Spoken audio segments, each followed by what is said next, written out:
This is Geek Gab with your host, Dornall, and me, Daddy Warpig. We are back, Geek Gab, for Saturday, June 8th, 2019. Dornall, he's like muted. I'm extra muted today. Oh. Hello, good morning from the beautiful left coast. But wait, why are you extra muted? I don't want to know. He's muted again. How are you doing, Daddy Warpig? How was your week? Okay, well, how are you doing, Dornall? How was your week? Well, I tell you what, it's been a long week at work, to be honest, but I made sure to get my geeking in. I went and saw a new comic book film. You may not know there was a comic book film coming out this week, but X-Men Dark Phoenix, the most famous X-Men comic storyline, is a mediocre movie. Don't see it. That's all I'm going to say about that. The funny thing is, I almost went to see a comic book movie this week. My brother lives like 6 hours away or 7 hours away, and so we don't see him very often. And so he drove all the way down for a big family function, and he was going to be here for 3 days. So he just crashed on the couch here, and we were going to go hang out and go watch, a movie, play some video games, whatever. And I got so sick. Like, we were dead set going to go see the movie the first day, and I couldn't go see it with him. It was Shazam. That was the comic book movie. I got so sick, I couldn't go see the movie. And then day 2 rolled around, and I was dead set on going to see the movie, and I got even sicker on the second day. And then day 3 rolled around, and I was still too sick to go see the movie. So my brother drove 7 hours to come hang out with me, and all I could do was lie in bed being asleep because my body said, I don't care, I'm shutting down for now. Oh, that's too bad. That's too bad. On the other hand, I didn't have to sit through Dark Phoenix, so that was, I guess that was a benefit of being massively ill. You know what? You know who would enjoy Dark Phoenix? I don't actually. There is one person, or one type of person, one fan who would love to see Dark Phoenix, and I don't think they're listening to the show. If I were to draw a Venn diagram of this audience and the audience of our show, I don't believe there's any overlap. But the types of people who like to do or watch makeup tutorials on YouTube, they're the ones. And I'm talking about not just the makeup jobs of the monstrous characters, right? Nightcrawler's in it. Mystique is in it with their blue skin and markings and everything. Really cool stuff. Beast was in it. Beast was in it, right. Cool costuming, cool makeup job. But the normal-looking human characters, including Mystique in her Jennifer Lawrence output, have like gobs and gobs of fancy makeup. Everybody's dolled up. Every time they do a close-up of Jean Grey, all you can see is how perfectly shaped her eyebrows are. I swear, that's how dull the film was. That I'm just sitting there going, "Wow, this is an amazing makeup job." So, I guess I'll ask our special guest today, Bradford Walker. Welcome to the show. You're also a fan of the show, and am I correct about this? Am I correct about the fan overlap? Are we going to get any interest in the makeup jobs? I think you're correct. When you aim a film at 12-year-old girls who do makeup tutorials or shoe on heads fans, you're not going to get a whole lot of overlap. Am I supposed to say something? Is that what that's fair. That was me being on mute again. I've got an itchy trigger finger today. No, that's totally fair. You mentioned Shoe on Head. That's a YouTuber, right? Yeah. I guess she does makeup and stuff. She started off on makeup, and then she got into the skeptic community. Oh, that's yeah. And then now she does videos where she dunks on people. Yeah. But there was a period of time in between those two when she got involved, kind of unofficially part of this massive internet imbroglio about 5 years ago, 4.5 years ago. And she had a lot of great things to say during that. Yeah. So I don't know what happened after that, because that's when I kind of lost track of it. But Daddy Warpig, we haven't asked you yet. How was your week, bro? I'll be honest. My week is just the same as every other week. Research, writing,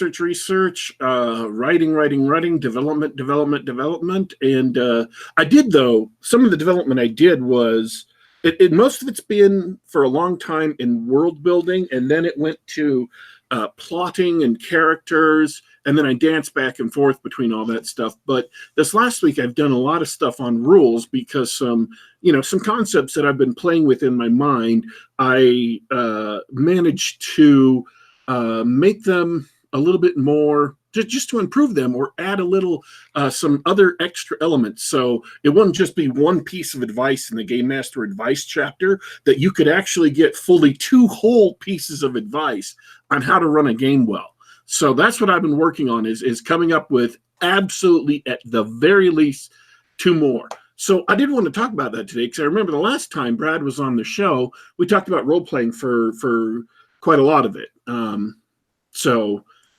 But yeah, that's been my week. Development, working on things, working on mechanics, working on GM's advice. And I also, I'm trying to take the advice of our guest a month ago or so, who said we should talk about things that we really love. So I wanted to talk about specifically Super and Sucky. I have played recently, in the last several months, 4 different post-apocalyptic video games on my Xbox One, and I wanted to talk about whether these video games, one at a time, were super or sucky. The very first game is Mad Max. Came out in 2015. I didn't get it for like a year and a half until it was on super sale for like, I think $15 or something. So then I bought it, and it was great up until this one race, the one race that everybody knows about. And then I didn't play it again for up until, late last year. I finally played it. I finally finished it. And I have to say, everyone who told you that Mad Max is, and I believe it's from, anyways, it's a good game. They were all right. Everyone who told you it was a good game are right. It is a good game. And go ahead and go get that and play it. It's a lot of fun. I thought it was a lot of fun. The next game that I played was Far Cry New Dawn. Now, Far Cry New Dawn has been poisoned by Ubisoft's microtransactions, where far too much of the game is based around grinding for supplies to build up your base, to get better gear so you can confront the end-game bad guys. And because you can buy all those supplies with real-world money, they made it especially extra super-duper grindy, just so you would be convinced to spend real-world money to play their game. And it really made the game bad. It got boring and grindy. And I love the Far Cry games. I played Far Cry 3. I played Far Cry 4, the DLC for Far Cry 4. I played Far Cry 5 and all the extra content from it. And I was hoping this would be another great Far Cry game that I could just kick back and enjoy, and it was not. So, Far Cry New Dawn is sucky. And again, this is a late review. A lot of people have come to this conclusion, but all those people who told you that it was bad are, in point of fact, telling you the truth. It is absolutely bad. The most recent post-apocalyptic game that came out is Rage 2. And I played Rage 1, and it was enjoyable. It had some shortcomings, but it was enjoyable. And I played Rage 2, and I absolutely loved it. Everything was cool. It was really awesome for about the first third of the game. And then you get really, really bored because all of the missions they have, it's an open world. All of these games that I want to talk about are all open world, post-apocalyptic games. So they're on the near vicinity of each other.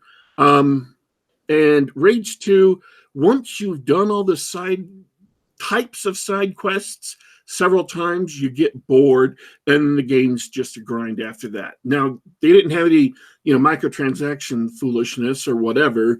It's just that they didn't put a whole lot of variety into the game. So Rage 2, also sucky. And the last game I want to talk about came out earlier this year. It was Metro Exodus. It's the third Metro game. After Metro 2033, Metro Last Light. This is Metro Exodus. It's a direct sequel to the two earlier of the games. And again, it's an open worldish game, and I played it all the way through twice now. Once to really, really enjoy it. The second time to really, really, really enjoy it because I had a New Game Plus, so I could go back in with my gear. But their New Game Plus system is kind of wonky, and it's not as cool as you'd think it would be. But the game was still fun. I like the enemy types they've got. They've made some artistic upgrades and changes that made the enemies look more awesomer. I said that on purpose. And the game was interesting, and it was a lot of fun. It is a first-person shooter open world game, so I would recommend it. I think it's super. I think if you like that kind of thing, especially if you played the other Metro games and like them, you'll like this game. And that's it. Those are 4 open world post-apocalyptic games I have played recently, and I'm telling you guys about the 2 good ones because they're excellent. Mad Max, excellent. Metro Exodus, not quite as good as Mad Max, still a great game. Well, that's cool. I've never heard of the Metro series. How old is it? Well, the original ones came out on the 360. And I'm thinking like it might have even been 2010. I can Google it right quick. But yeah, it was a while ago. And then they did a refurbs because they were kind of cult hits. Like not a lot of people played the original 2. When they came out, it was this specific studio's really their first kind of bigger games, and they were a hit, but they were a cult hit, and there was some difficulties, bugs, but they ironed those out. They kept on updating it, and then all of the questions that people have were all of the problems, all the complaints people have, they addressed in the next game, Metro Last Light. So Metro 2033 and Last Light came out during the Xbox 360 era. 2010. 16 March 2010. Oh, wow. And then they remade them. And the neat thing they did on the remake is this. In between Metro 2033 and Last Light, they changed a bunch of the mechanics and added some stuff and made it. You had 2 options. You could play it with the gritty original mechanics in the original 2033, or you could play it in a little bit more action oriented. If you wanted like an action movie feel. And the neat thing when they brought them out, they called them the redo. When they brought them out on the Xbox One, they were native, they had native graphics, and they took all those new mechanics from Last Light and put them in Metro 2033. So if you wanted to play with a more action movie feel in 2033, you could. And that just made both games so much better. and made it for a wider audience. So neither game really had the chance to get the full audience they could have, but I think Metro Exodus got to a lot of people. They were definitely cult classics, and a lot of people talked about them. Cool.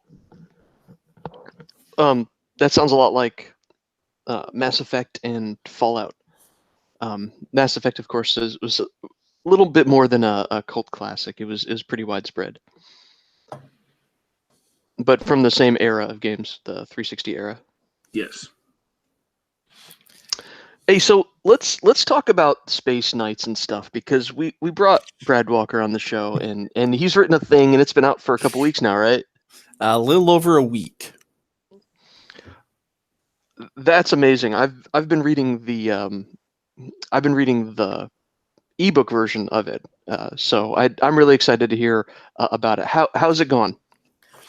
Well, it's now that the book is in the wild and I'm finally at home and I'm settled in, it's going pretty good.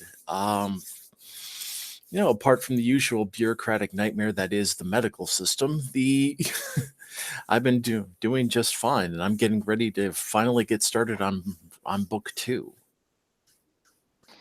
Well, okay. So for the uninitiated, which until like 3 days ago was me, what is this? What is the Star Knight Saga about? Well, the Star Knight Saga started pretty much the same way that Cole and Onspock's Galaxy's Edge did. We looked at the contemporary state of Star Wars, said this sucks, and decided to roll our own. They went, they did their thing and focused on the soldiers. I wanted to focus on the knights, and when that got started about the same time, shortly after I did the Ghostfist Gambit for the Pulp Rev sampler, that's when I got the idea of going whole hog on all the stuff I like about science fiction. And that's when the Pulp Rev was getting started. That's when a lot of us started digging into the past, in the past of both Western science fiction. We started noticing parallels in Eastern science fiction, with the Gundam franchise and the Macross franchise and the super robots of the 70s before that. And I'm going, why not marry the two? So I did. And that's awesome. You just put them in a blender and go.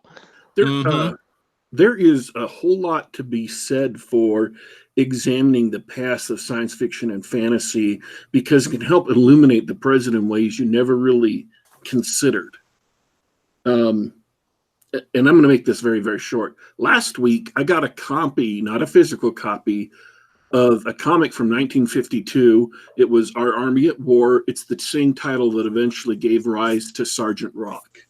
And so I read the comic, and I posted screenshots or page captures from it online. The most important thing for this discussion in Pulp Rev is this.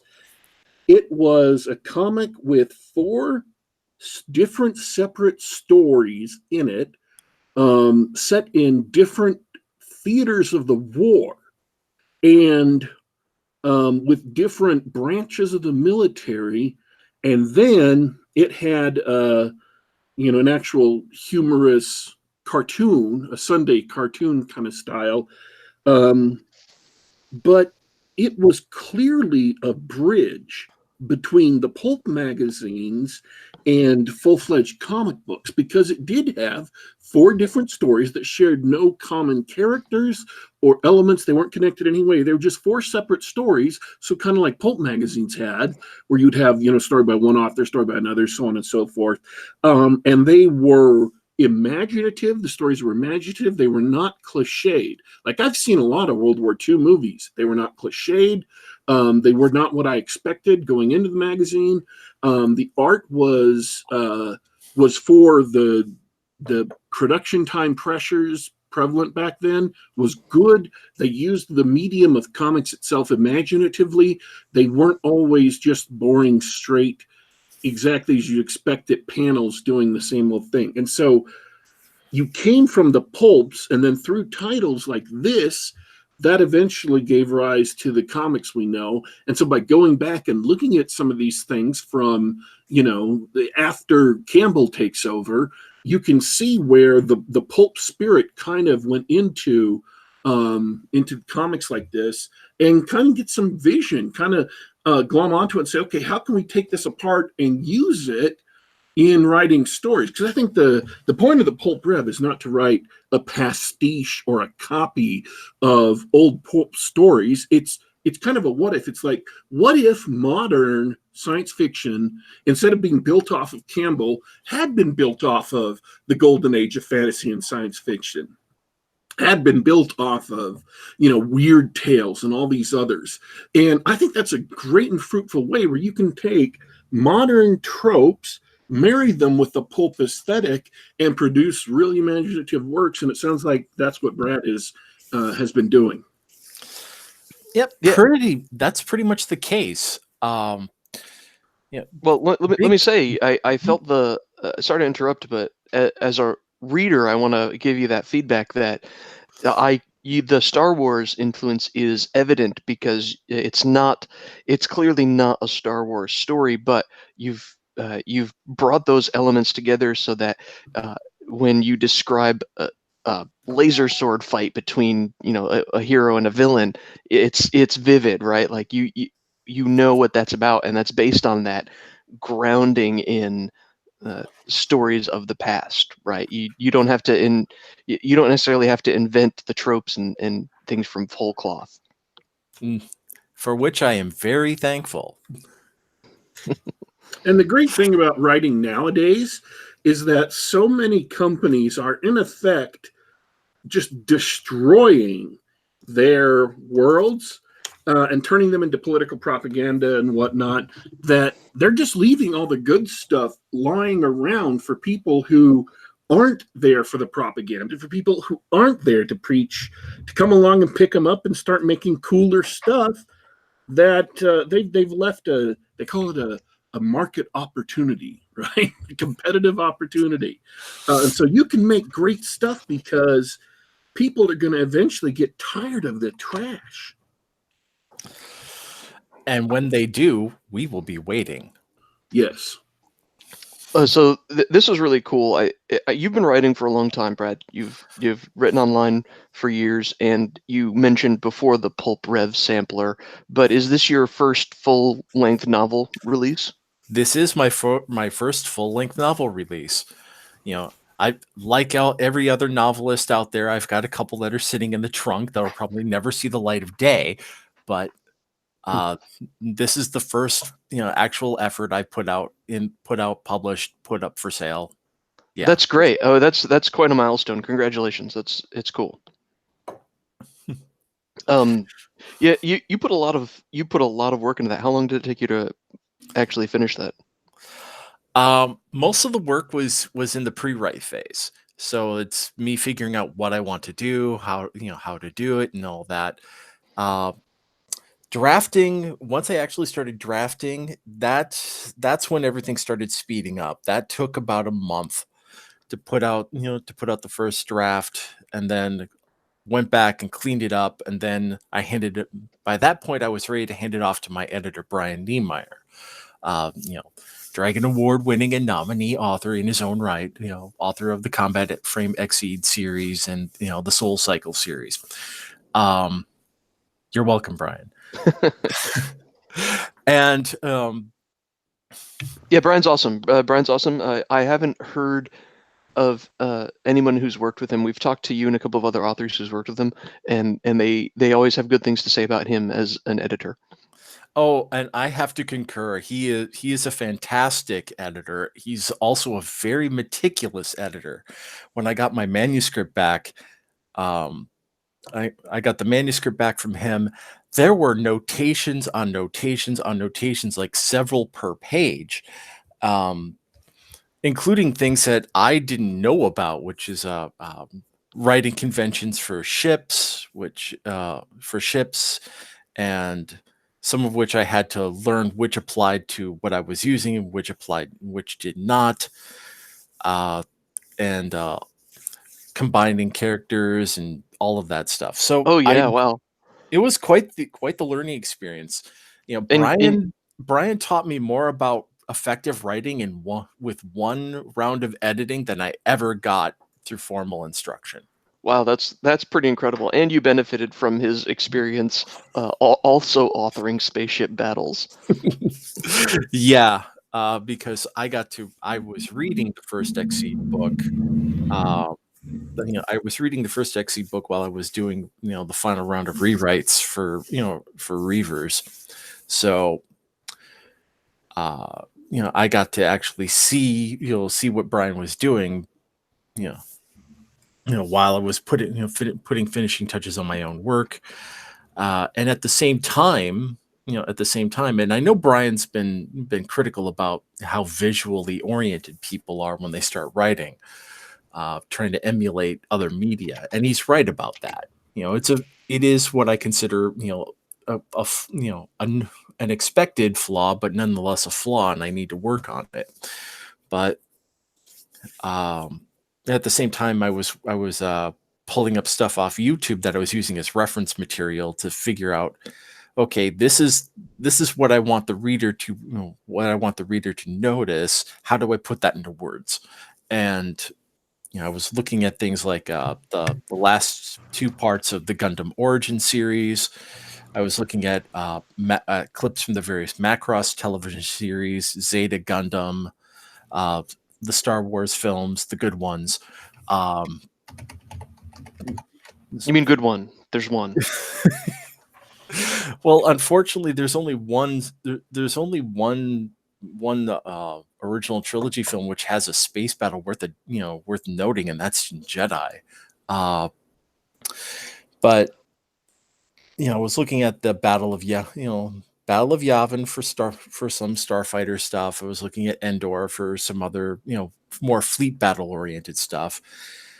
Clips from the animated Clone Wars series, and that's just stuff I could find online. And then I'm digging through my library for other things, pulling out my copy of A Princess of Mars for sword fight, for looking at how to put together a sword fight on the page, because Burroughs loves his sword fights. Trust me on that one. Well, I can definitely I recognize the inspiration. I'm about, I want to say 2/3, 3/4 of the way through the book, and I can see that, I can recognize that you've brought in all those influences, and so just put them all together.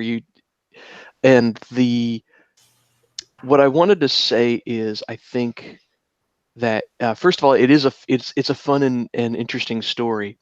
Beyond that, the writing is very clear, which that I don't. Some might take that as faint praise, but what I mean is, most of the things I read are sort of hard to get through, right? Mm-hmm. Especially newer authors or fresh authors. It's tough to get through. It's maybe a little dense, or there's lots of terminology to get through or something like that. And I believe you delivered on what you set out to do, which is clear, action-oriented adventure with all the stuff that you like in science fiction. Mm-hmm. Yeah, and I don't. There are some people I know of who would take clear writing as a kind of a backhanded compliment, and all those people have trad pup contracts, or did, and I don't. It's like I still remember when I was in university and I was in I was in graduate school at the time, taking one of my elective courses, under a literature professor, and I remember the sourpuss look on her face when I flat out stated, "No, the first duty of fiction is to entertain. Nothing else matters. If you can't get that across, you lose your audience, and they don't care what else you have to say." That's the spirit.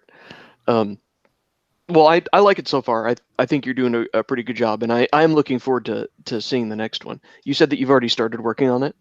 Yeah, I grabbed all the handwritten notes I put down while I was hospitalized and in recovery, and I started transcribing them last night. So, I'm putting together the outline for the first draft, and I'll get started on the first draft probably later today or tomorrow, and you know, beat that out over the rest of the month. So, you know, expect me, expect me to be looking for beta readers in about 3 weeks. Well, I've got one for you. Mixed GM in chat points out that every hot-blooded male loves a good sword fight. So, I believe that is an implied request for more sword fight. Oh, you'll get one. There you go. There's, when I was talking with my artist, man who did my icon, the man who did my cover, a lot of the concept art that I posted during the original Indiegogo campaign last year, Ardenon, yeah, he and I went back and forth, and he asked me, well, what do you want to do with the cover? And I said, I want to do something that hasn't been done before. And I dug through the covers for DVD covers and TV show covers and movie posters on both sides of the Pacific. And I never found a cover or a poster that had a guy with a laser sword, a giant robot, and a space battleship all on the same cover. 2 of the 3, but never all 3.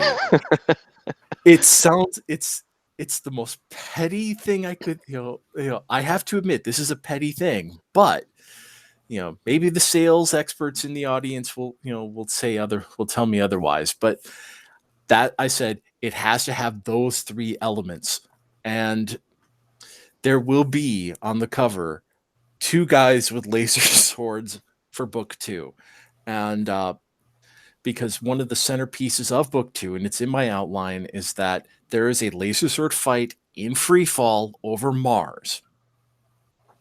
Ooh, that sounds like fun. That sounds like something you want to see as an action set piece in a film, right? Oh yeah, or anime, as you probably prefer. I think the cover is really cool. Who's your artist, by the way?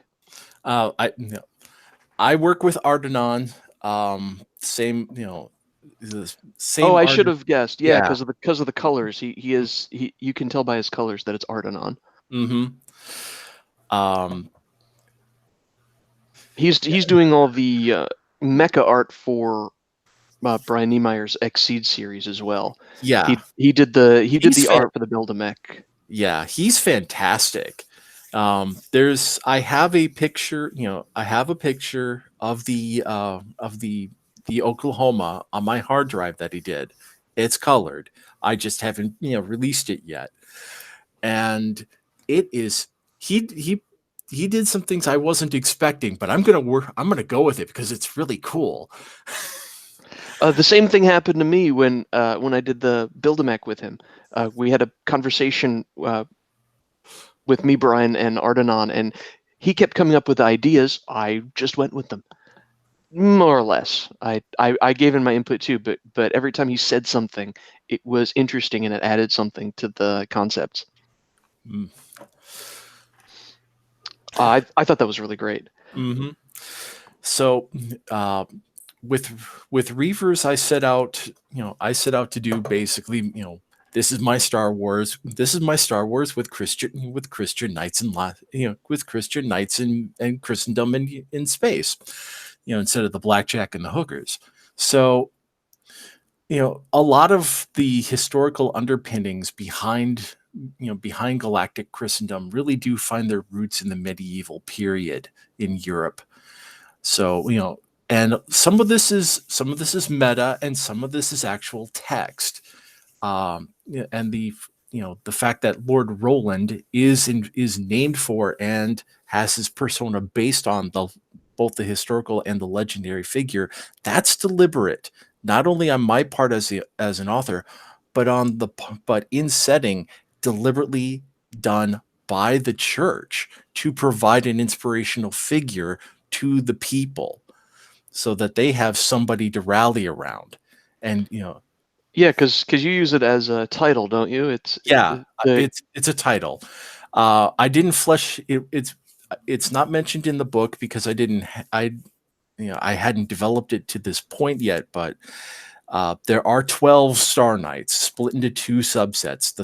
The Archangels, who are mentioned in the book, and then Lord Roland is one of the 9 Junior Knights who are I have in my notes now as the 9 Martyr Lords.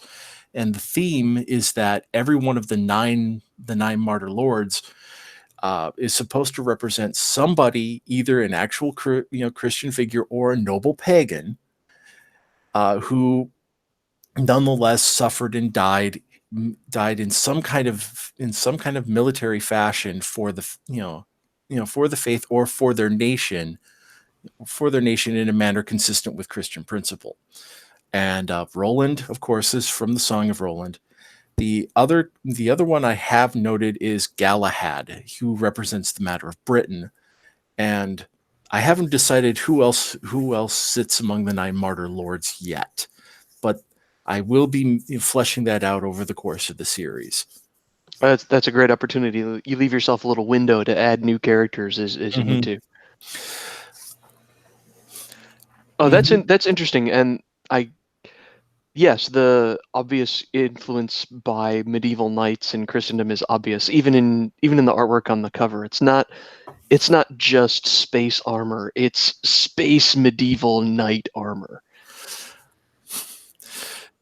Yeah, and it's not apparent on the cover, but I don't hide it for very long. Is that this is not literal knights in space? Like Paul Anderson's High Crusade. This is high tech. This is high tech. Space opera. Space opera in as one would expect. You don't have laser swords without similarly technological armor to go with it. But and this is something that I think I understated in the book, is that the Star Knights tend to get the best of everything because there are so few of them, and they cover the entire galaxy. So they tend to be the best equipped, the best trained, etc., etc. They're meant to be the elite. They are my lensmen, and yeah, you're right. It was understated in the book. It was implied that someone would say Star Knight and the piano stops playing and everybody looks and goes, oh no, is that a Star Knight? We're all doomed. That sort of thing. Mm-hmm. So it was definitely understated. I think there's something else that I noticed. I was going to say that the medieval knight thing was more of how you modeled the social interactions. I think you had a setting where people either were nobles or LARPing as nobles, that sort of thing. We're in the far future, but we're going to obey the etiquette as a royal court would. There's the planet's run by a duke, that sort of thing. Yeah, and that's not just a setting conceit on my part. That again is an influence of the church, and of the church as as it emerged out of this cataclysmic event, which will become more and more of that what happened 1,000 years ago, 1,000 years prior, which is roughly our time now. Actually, it happened about almost 7 years ago. Is going to be made clear by the end of the series, because what happened is that bad stuff happened. The world we know when we live in now was destroyed. The church was the only stable institution that survived and ended up reconnecting all of the survivor pockets together in order to recover. But it wasn't just let's rebuild our cities. It was also, we now live in a monster haunted wasteland. We have to deal with this first. So welcome to the Crusades, kids. Dave's full to, start the meme wars. And, the giant robots came out of that. A lot of the technology, that is now prevalent was stuff that was originally preserved by the church. And the influence of the church going forward is not just spiritual, it's also very often, as it was in medieval Europe, they preserved the knowledge that came before and started passing it out as needed to help mankind recover and then flourish. Well, that wasn't entirely without internal debate within the College of Cardinals. Originally there was a question of, okay, we figured out what happened to lead up to this disaster. What can we do to prevent it happening again? And they were the ones who were like, no, I think we can go with monarchy, with monarchy or monarchy, institutions as our basis for now. The remnant of the church that survived was very much the reactionary element of the real world Christendom as it exists now. So we're not talking about we're not talking about the current pope. We're not talking about a lot of the more liberal traditions. All of that ended in fire.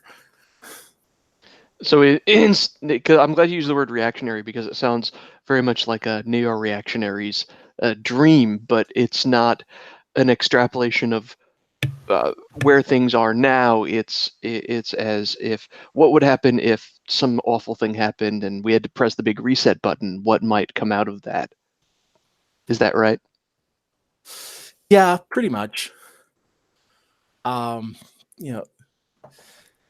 It's but that's just the background of the setting. That just it's sort of not really important to what happens in the story, which is very much about the people and the forces fighting each other over. Mm-hmm. See, I liked the idea of being efficient with my world building. So what I do what I try to do when I put down the manuscript, as I did with the first book, is that I focused on telling the story, and I wanted just enough elements of of world building there to imply the larger world, the way the original Star Wars trilogy did. What I think the prequels and definitely the mouse films have gone wrong with. So the idea here is that I know what, I've got my nice, pile of notes and all that stuff that I work with, but that's the massive chunk of ice, the proverbial iceberg that most readers won't see the first time through. They'll know, what they notice, what they notice is everything that's implied, everything that's mentioned because it's relevant to the plot. But certain other things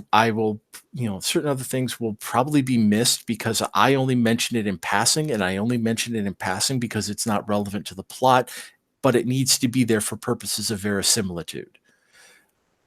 Sure, you're trying to establish continuity and verisimilitude, as you said. So that sort of leads me to a question I have about your plans for the future.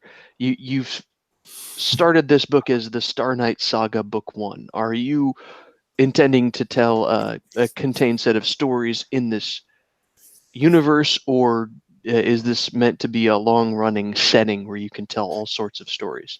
What's your intent? Well, this series focusing on the current Lord Roland is meant to go 9 books. I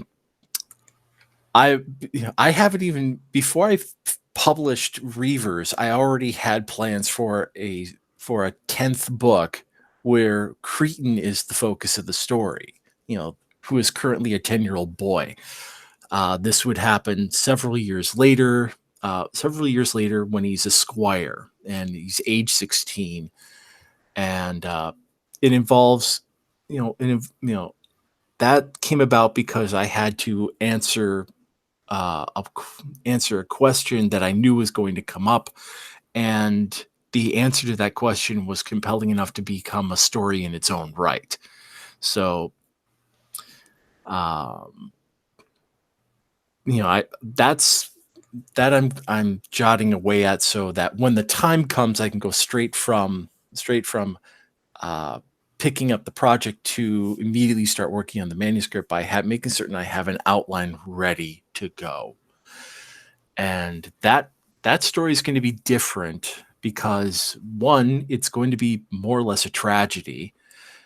Two, it's entirely focused around one planet, unlike the other books, which is going to be, the other books is going, the books like Reavers is going to be primarily centered around three significant areas. Three significant areas over 3 acts is roughly how I structure the book.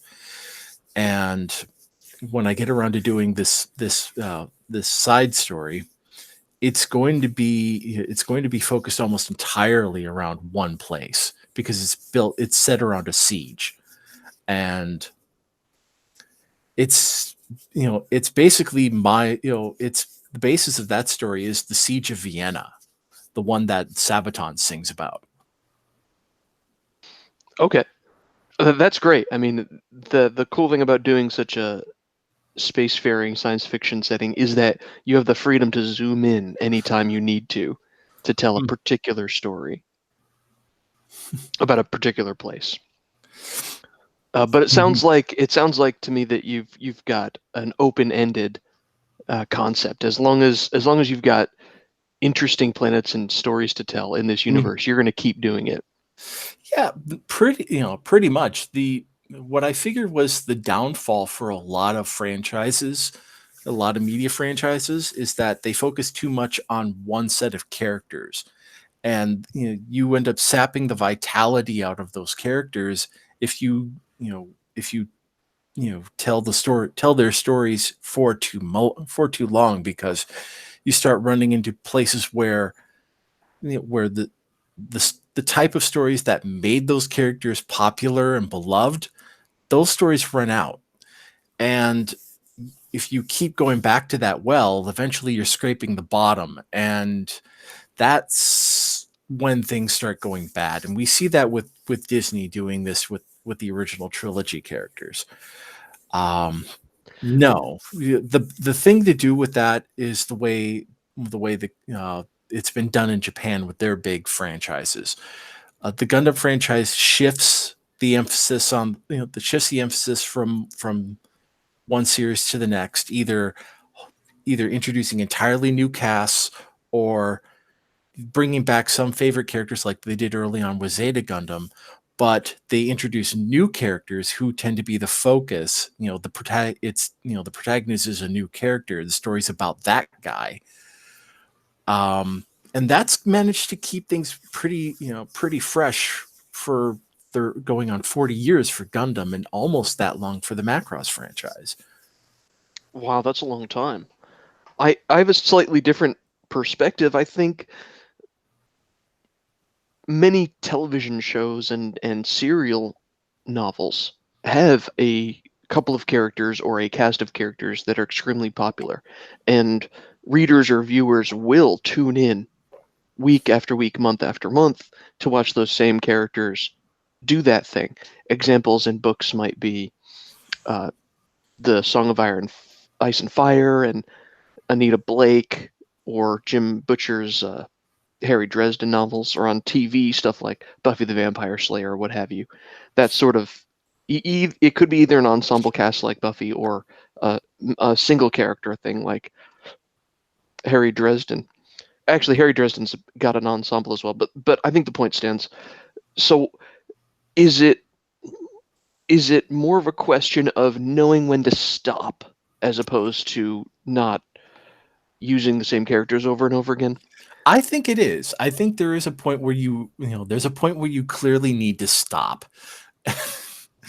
And yeah, I know the joke that goes on from there, but I've seen where when you've seen series regardless of the medium, where they hit a point where they should have stopped, but they keep going, and it inevitably ends in a trash pile.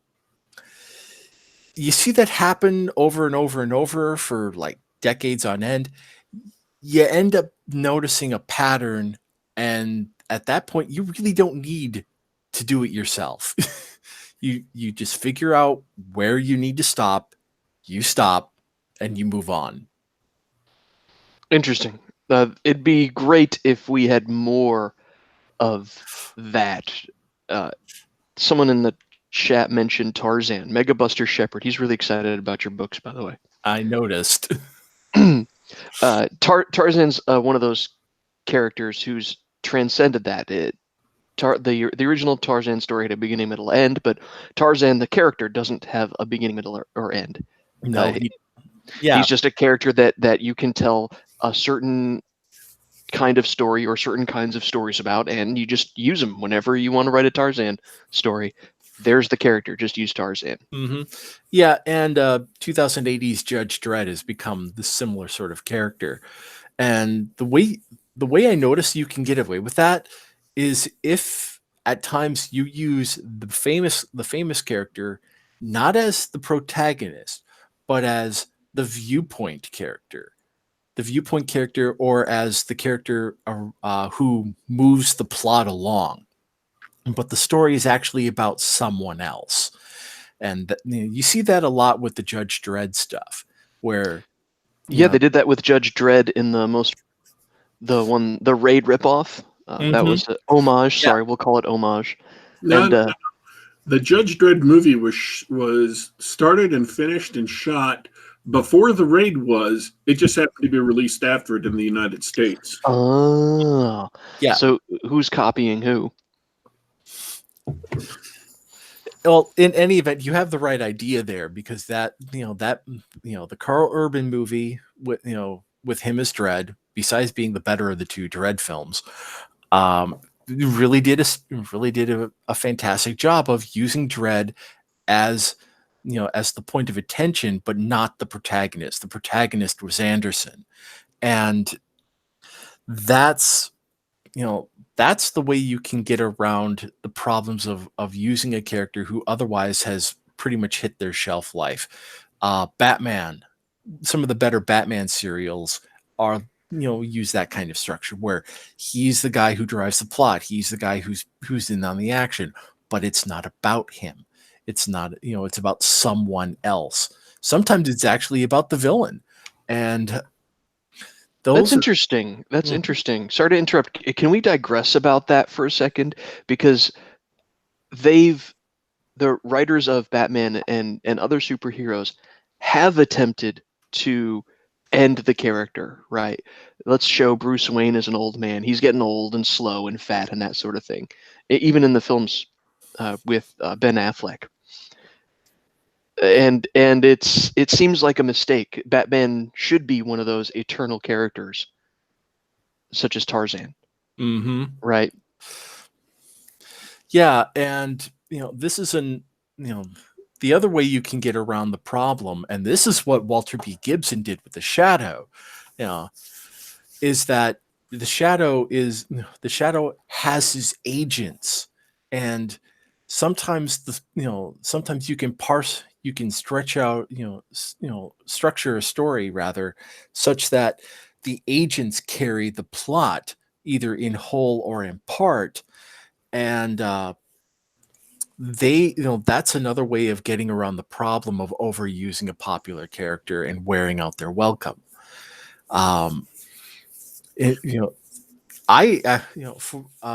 There was an anthology that never got published that I contributed to. I want to where I tried to do that. I want to drop something in real quick before I forget it. The very first Conan story, Robin Hood and King Arthur. All of those are characters. Robin Hood, King Arthur, and Conan are all characters who have become iconic They've become kind of larger than they originally were than themselves. They're sort of permanent fixtures in culture, at least right now. Each of those three have the same thing in common, which is we know how they end. No matter what adventures they go on, no matter what stories you tell about them, King Arthur is going to meet Mordred in a battle and die. Robin Hood is going to be betrayed by someone and lose all of his blood. He shoots an arrow, and wherever it lands, that's where they buried him. And Conan, is going to go on and get old and become a king and go through those problems. And I believe that was the very, very first Conan story, was the end of his legend. So when you write something like The Dark Knight Returns or all of the other stories, later stories that have kind of come in that vein, where this is Batman's, kind of final tale. It's not so much that they're trying to kill off the character. It's not so much that they're trying to end the character. It's that they're trying to play into the same sort of mythos as King Arthur, Conan, and Robin Hood. Give the character an ending, but you can tell however many stories you want in between then and, wherever they are in their timeline. That's a really interesting insight. I wonder if it'd be a good idea to do that deliberately. I'm not sure you could argue it was deliberate on the parts of the people who wrote those stories. It's tough to tell, especially with the authors being long gone. But I wonder if that isn't a great way to start a character. I mentioned Harry Dresden earlier. Harry Dresden, we know, is cursed to have a terrible fate, but Jim Butcher never spelled that out, so we don't really have the answer to that yet. So it's kind of open-ended, but that's a really good insight, Daddy Warpig. Back to you, Brad. Well, it's something that, knowing, even if you don't publish the end of that character story as early on, I think it's a good idea to know how that character story ends before you start writing, especially if you're doing a series. And I do know how Roland's story ends. And the other thing I want to make, I want to point out right now is that there's an RPG designer by the name of Ken Hite. He also looks into and dabbles in fiction, but he put out an essay some years ago called The Iconic Hero, where he tried to analyze why characters like James Bond, Conan, so forth, these eternal characters retain their draw generation upon generation. And he did so, speaking in literary terms, he contrasted what he called the iconic hero with what the litfic crowd loves, which is the dynamic hero. And the difference being that the iconic hero is not necessarily changed by the events of the story, but their core ethos is further refined. And the dynamic hero, on the other hand, is changed by the events of the story. So it's an acceptable theory. It works. It works. It squares. You can go to whatever he's referencing and check it out for yourself and see if it fits. So I have one of each. Dynamic hero stories tend to be what superhero stories that are origin stories focus on. Somebody who gets drawn into the superhero world, whatever specific type you're talking about, is changed because of it and becomes a superhero or a supervillain. And then afterwards, they tend to become iconic, and then the core ethos, which is brought out by the origin story, is only further refined as you go down story after story from that. in Star Knight, that function is done by Cretan. I want to point something out about Ken Height's theory before we get too far afield from it. One of the things that happens with iconic heroes is that very often their beginnings, their first stories that are written about them are very different from what they actually become when they become iconic. And there's a process of trial and error, a process of winnowing down. You can see this most clearly with like Batman and Superman. In the very beginning, there wasn't any notion of Krypton in the very first Superman stories. That was happening later. And his costume was different, and his personality and his goals and his motivations and how he acted were all different. And those got changed left and right until they hit that sweet spot where the character became what they would perfectly be, where you hit the perfect encapsulation of that character. And the same thing happened to Batman. You went through a while where Alfred was just some guy, and then Alfred was actually Bruce's uncle, and they changed a bunch of different stuff about his mythos until sometime around the 70s. He crystallized into the perfect archetypal form of Batman, and everything else since then has either been about that Batman or in reaction or contrast with it. And so in order to get an iconic character, you have to have gone through enough small revisions in them, retcons, if you will, that you hit on the perfect encapsulation of what that character is. Now, some people, they get lucky and they get it right out of the gate. Congratulations, that's awesome. Like Spider-Man was out of the gate, bam, the perfect iconic representation of what Spider-Man is. But most characters don't hit that right out of the gate. And I would also posit this to everybody listening, that becoming or reaching iconic status, you have to have not only a textual description of the character, you have to nail their iconic look. And their iconic look is almost always not what the writer, and we're talking about just written fiction now, not comics, not what the writer put into their work. Like Conan. I'm sorry to all of the, Conan purists, Robert E. Howard purists. His status as an iconic character was not nailed until Frazetta depicted him as a barbarian with a loincloth who didn't wear anything on top. Big, muscly barbarian. That became the iconic Conan because that was, for whatever reason, exactly what Conan was meant to be. Or that was, whatever you want to say. That was what Conan was perfectly. And everybody is stuck with that because that is who Conan is supposed to be.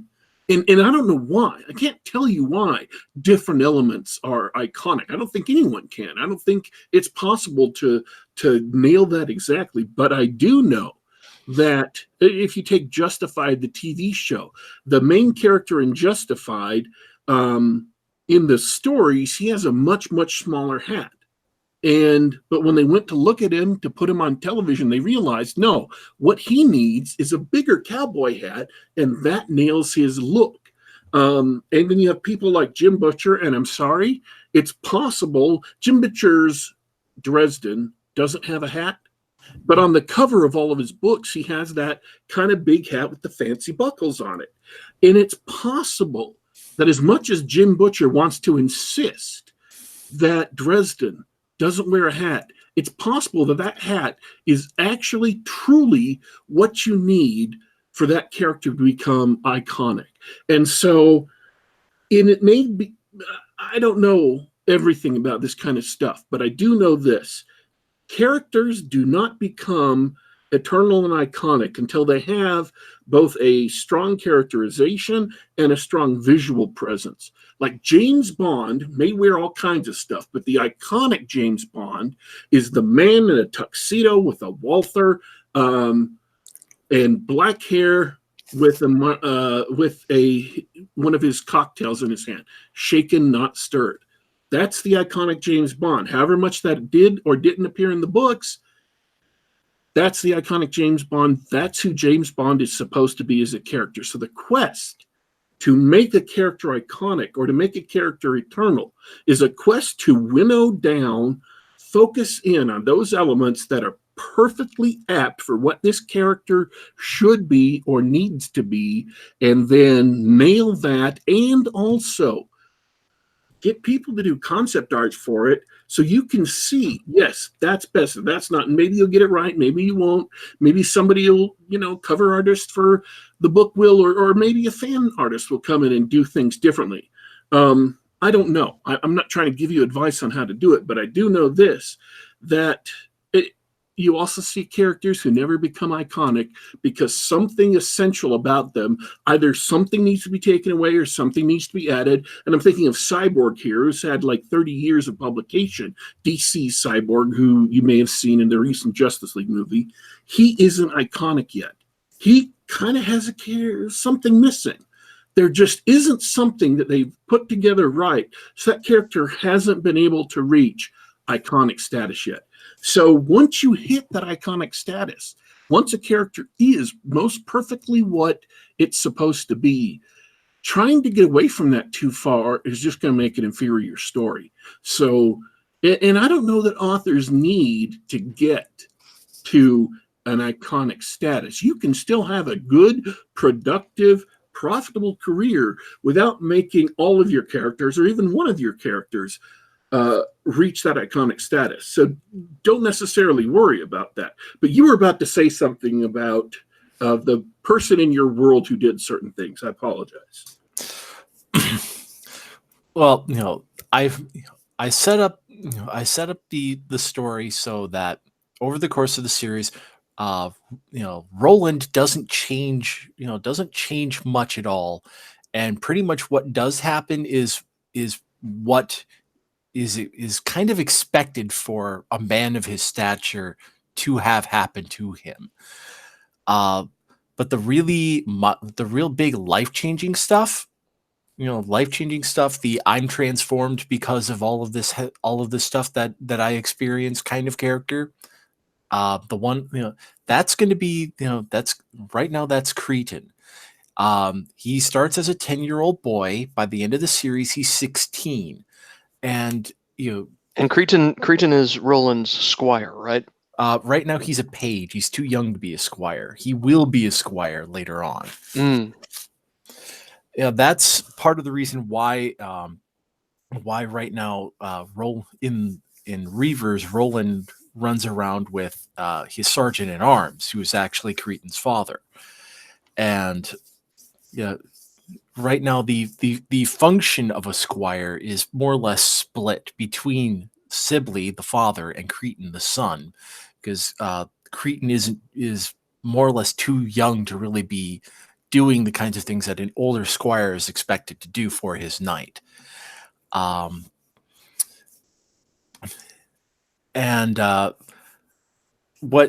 the time he Cretan does reach 16, he's gotten what amounts to 6 years of on the job training as well as his own physical, mental, and emotional development.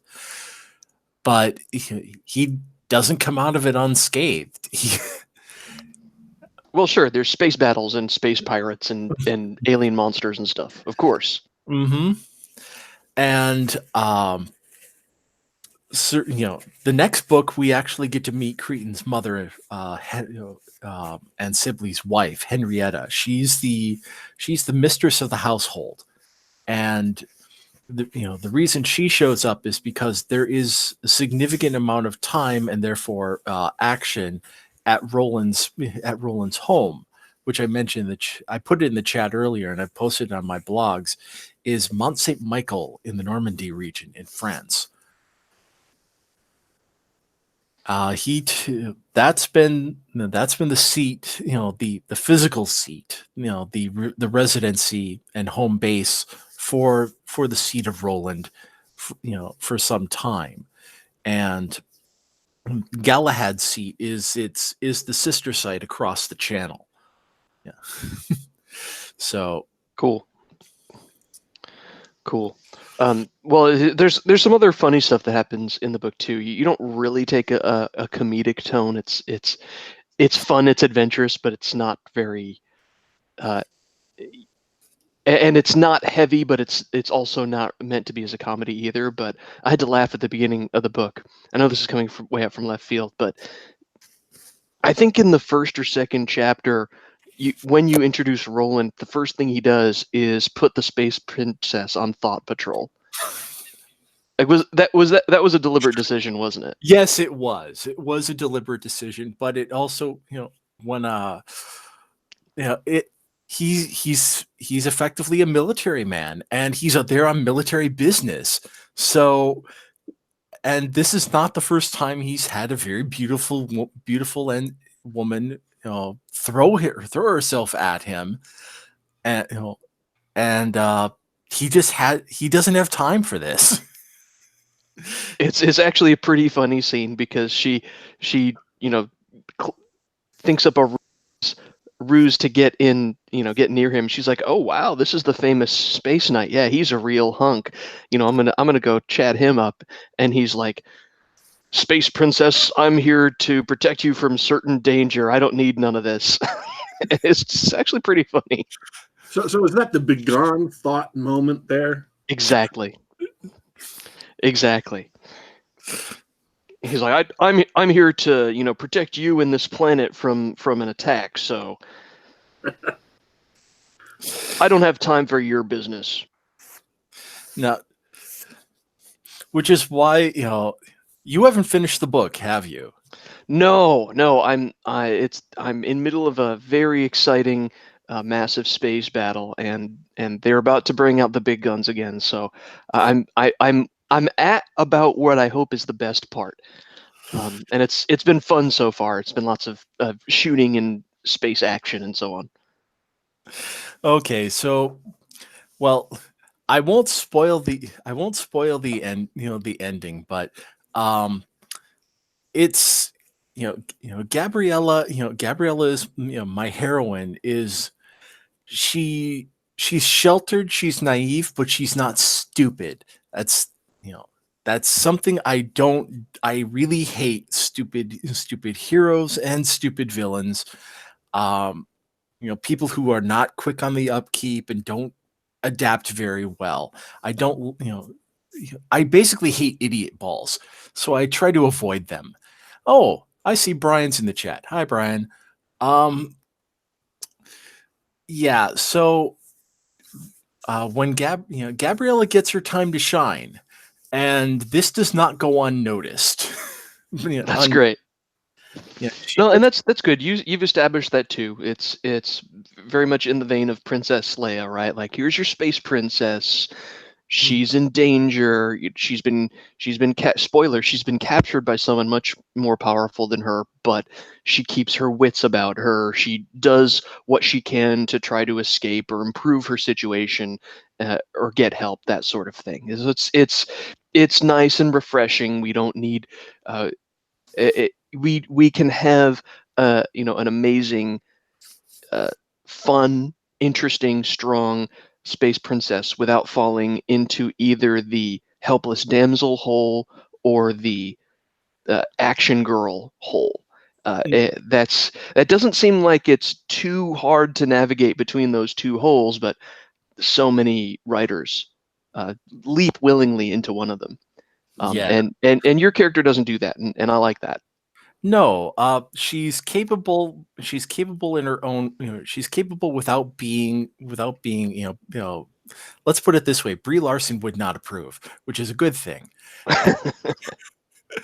So, what I did early on with her, establishing her as she has her own little entourage. She's a competent leader in her own right. It's just that she's not a military leader. She has her little musical entourage. That's what she's known for. And she manages to make her skills useful and plot relevant by the by the time everything concludes. And it's a good and that's going to be a consistent theme with her. Theme with her in the series is that anything involving her, her plots, her specific subplots is going to end up being music related somehow. I can count on it. Oh, no, you just spoiled that she survives the book. Darn it.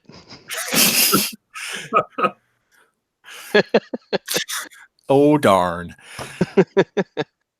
Well, when you name a character after the after after the living goddess of music, or rather one of her alter egos, you can't have a character. You can't not avoid not having music being a significant part of the story. Oh, sure. Mm-hmm. And for those of you who don't know who I'm talking about Yoko Kanno, Yoko Kanno, the Japanese composer and musician. Not Yoko Ono. God no. Just to be clear. Yeah, we use the composer musician with Yoko Ono very sparingly. No, not John Lennon's ex. With massive scare quotes. No, I'm talking about somebody who's actually competent. Cool. We've been over an hour, even with the late start. So I'd like to wrap it up here in the next couple of minutes. Is there anything in particular you want to talk about or tell us about the book that you haven't yet?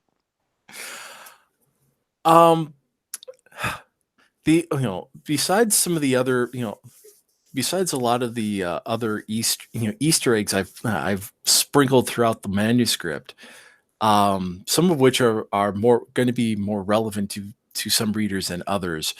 The one I spelled out in the the afterword of the book is that both the Oklahoma and her captain are actually references. The Oklahoma is a reference to the battleship of the same name sunk at Pearl Harbor, and her captain is actually my great uncle, based on my great uncle Kenneth Holm. That is my tribute. Tribute to a man I never got to meet, who nonetheless, from what I knew from my mother never met him either.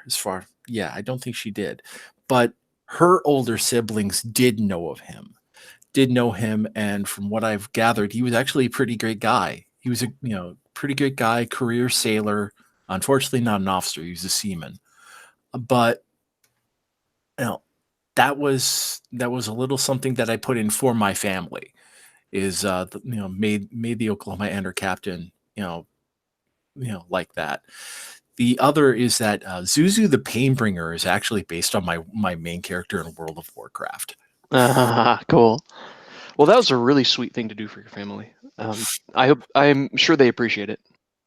For a minute there, I thought you were going to say your wife. I was like, "Oh, that's old." I'm naming a character after you. Really, what's his name? Zuzu the Painbringer. That's the upgrade from the old ball and chain. We're going to start calling our old ladies the Painbringer now. Yeah, and and I studiously avoided any form of self-insert in this book, and there will be no self-inserts in the series. Oh God, no. I have no interest in putting myself into this in any way, shape, or form. Not deliberately, anyway, right? Not deliberately, but I did put a friend and now technically a colleague of mine into the book. When I originally created Dashing Jack and his right hand man Gory, they were based off of two people I know. One of them is the author Scott Lynch. That's Jack, and the right hand man is a guy who is a mutual friend of ours. And the two of them combined were originally intended to be my little shout out to Scott's character Locke, Locke Lamora, and Jean, and his right hand man John. Jean in Scott's books is a short, stocky guy, but he's burly. And because I went with something different, he's more based on the actual man actual man both Scott and I are used as a reference. So the actual man that Gory is based off of is actually taller than me. Wow. And I stand 6'3". Holy cow. I had friends that tall in high school. Nobody ever messes with you when you hang out with them. Yeah, I haven't talked to him in a long time. Last time I checked, he was working as an EMT. So he's off there doing the good thing, saving people's lives, and dragging them out of whatever accidents they get into.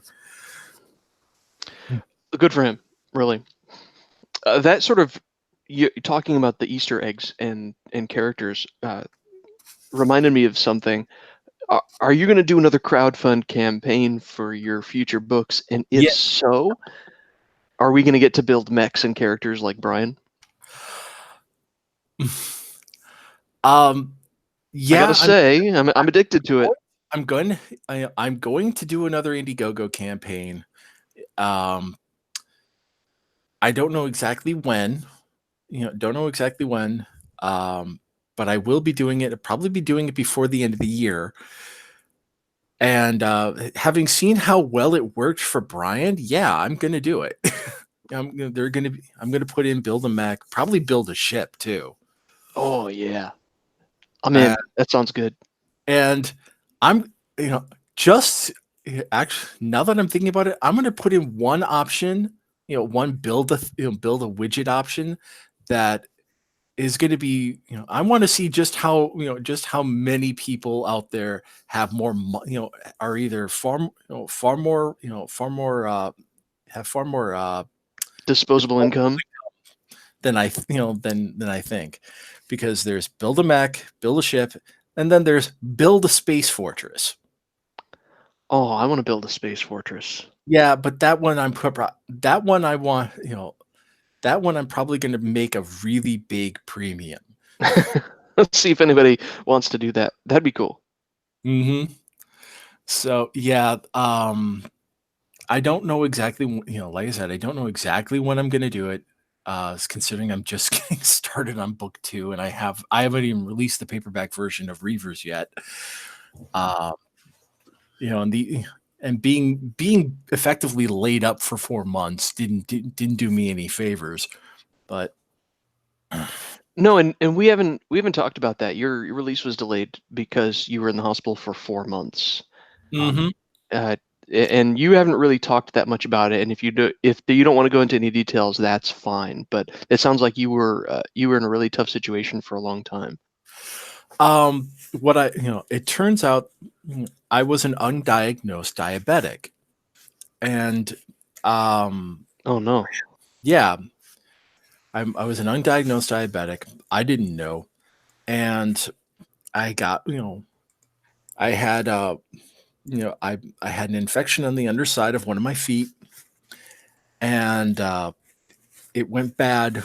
It went really bad, really fast, and the reason I didn't handle it properly is because I was also bedridden sick for 2 weeks, and oh no, yeah, because that was beginning of December, and I got the flu. So bam, bam, bam. Next, by the time I was able, I managed to, shortly after I got the backer copy, the ebook copies, started sending those out to backers. That's when I had to be rushed to the hospital. And because you were sick with the flu and you didn't realize that you had such a bad infection. Yeah. Oh. So, I once I get in shortly after the new year,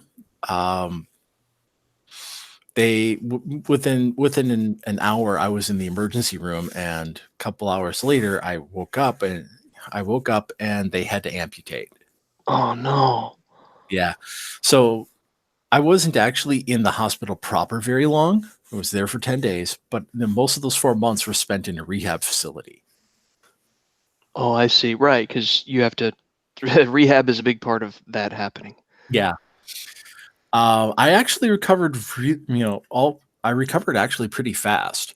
But most of the people, and most of the people that the therapists I worked with, who were amputees, they had low morale. They were in far worse shape physically. They had terrible. They were in a bad place mentally, and I'm sitting there going, "Okay, this happened. It sucks. Let's it sucks. Let's move on." And that's an incredible attitude, and you're obviously in good spirits today, and you've got a lot to be proud of and happy for. So that's good. Mm-hmm. Yeah. So now I live, I have a prosthetic leg now, and I'm not going to be running any marathons or climbing any mountains anytime soon, but I get around well enough, and Sure. when I've got a wheelchair if I need it. I've got my cane, so Wow. yeah, That's incredible. I'm glad that you're getting around okay. I'm glad that you pulled through from what could have been a disastrous situation. And you're well enough, and you're a lot that would I can imagine that would really hurt a lot of people psychologically, and you're just out there plugging away, putting out new books and everything. That's great. All right.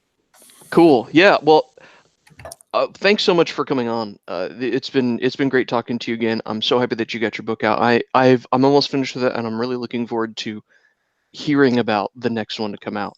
Mm-hmm. And for my part, special thanks to everybody hanging out in the chat. Brian, Emmett, Shepard, not John Dacre, not him, and and Jeffro as well. Thanks for hanging out, guys, and to you and my awesome co-host, Daddy Warpig, who will probably send us off. Oh, any sure. last thoughts? Any last thoughts from you, Daddy Warpig? I'm here. I will say this: if you want to look at how you make something, or how something ends up being iconic, to kind of add a little coda to the rant, I guess, from earlier, take a look at Batman the Animated Series. Although there were characters in that series that did not have their iconic personality and characterization reached, like Catwoman, who began with being some kind of environmentalist instead of just a thief. That show established the iconic feel and look of virtually all of Batman's villains and Batman himself. That if you want to look at what a Batman story should be, people either have that in the back of their minds, or if you use those elements, if you understand those characters in that way, then they will be very, very happy with the Batman they get. So that was, that show created Harley Quinn. That show established the background of Mr. Freeze, where his wife was sick and he had her frozen until he could come up with a cure. All of these things came out of that show. And for whatever reason, Bruce Timm and Paul Dini managed to absolutely nail the quintessence of Batman and most of his rogues gallery. And so if you're looking at how things become iconic, Batman the Animated Series became iconic because the people making it knew, for whatever reason, and it's a mystery to me. I'm not trying to proffer you a big theory here or a checklist. These are just things I've observed. They nailed what those Batman villains and Batman himself should be. So that is a good, it's an interesting insight into that process. Okay, that's it. I want to thank everybody in the chat who came and joined us. Jeffro, not John Dacre. We had also Megabuster Shepard. We had Emmett Fitzhume. We had Brian, our former host. Coyote Khan dropped in. And Industrial Faith dropped in. Everybody who came in and listened to the show live got a chance to participate. There's been a good discussion in the chat. So remember, if you can come and listen to the show live, then you get to participate in the chat and have your words immortalized on YouTube until they decided that we've done something wrong and kick us off like they're doing with apparently everybody else now. By the way, you can get the show on youtube.com at youtube.com/geekgab, and we have all of our shows posted here on the site. You can also get us via SoundCloud, the iTunes Music Store, or the Google Play Store. And just so you know, the rumors that we are going to be charging $999 for the podcast on the iTunes Store are false. We are not going to be charging that much for our podcast, although it's probably worth it.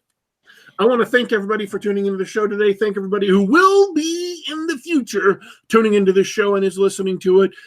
Just do a search for Geek Gab and all those sites, Geek Gab, for all those sites. You'll be able to find us and get us on whatever device you want. We are leaving you for today, but don't you worry. Don't you fret. We will be back.